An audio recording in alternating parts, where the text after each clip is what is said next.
नमस्कार दोस्तों, हमारे चैनल में आपका स्वागत है। दोस्तों, जैसे जैसे समय बदलता गया वैसे वैसे इंसान का रहन सहन, उसकी दिनचर्या भी बदलती गई। सतयुग से लेकर कलयुग तक बहुत सी ऐसी चीज़ें हैं जिनमें बहुत अंतर आया है और जिन पर यकीन कर पाना बहुत ही मुश्किल है। आज इस वीडियो के माध्यम से हम आपको कुछ ऐसी ही चीज़ें बताने जा रहे हैं जो विकिपीडिया से ली गई हैं और आप चाहें तो इन्हें खुद भी पढ़ सकते हैं। सबसे पहले बात करते हैं सतयुग की।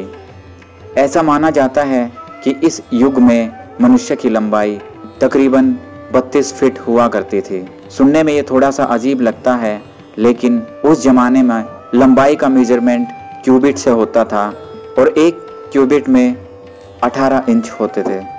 और ऐसे में ये माना गया था कि सतयुग के मनुष्य की लंबाई तकरीबन 21 क्यूबिट थी। इसके साथ ही इस युग में कोई पापी नहीं था, यानी कि पाप का प्रतिशत 0 था और वहीं पुण्य का ग्राफ 100% था।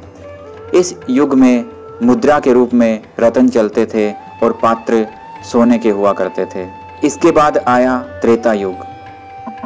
त्रेता युग में मनुष्य की लंबाई 21 फीट होकर रह गई और इस युग में 25% मनुष्य पाप करते थे और 75% मनुष्य धर्मात्मा थे।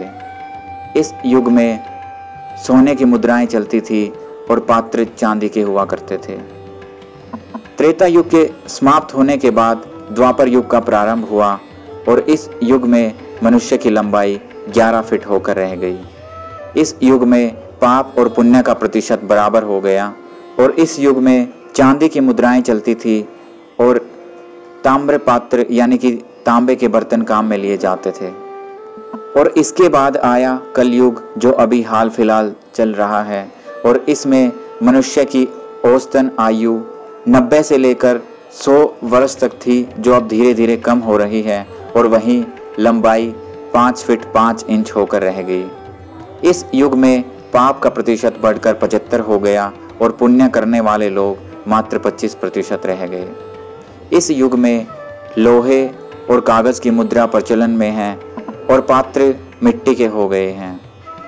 तो उम्मीद है दोस्तों आपको हमारी ये जानकारी अच्छी लगी होगी। हमारा आपसे निवेदन है, अगर जानकारी अच्छी लगी तो इस वीडियो को लाइक कीजिए और हमारे चैनल को सब्सक्राइब करें। धन्यवाद।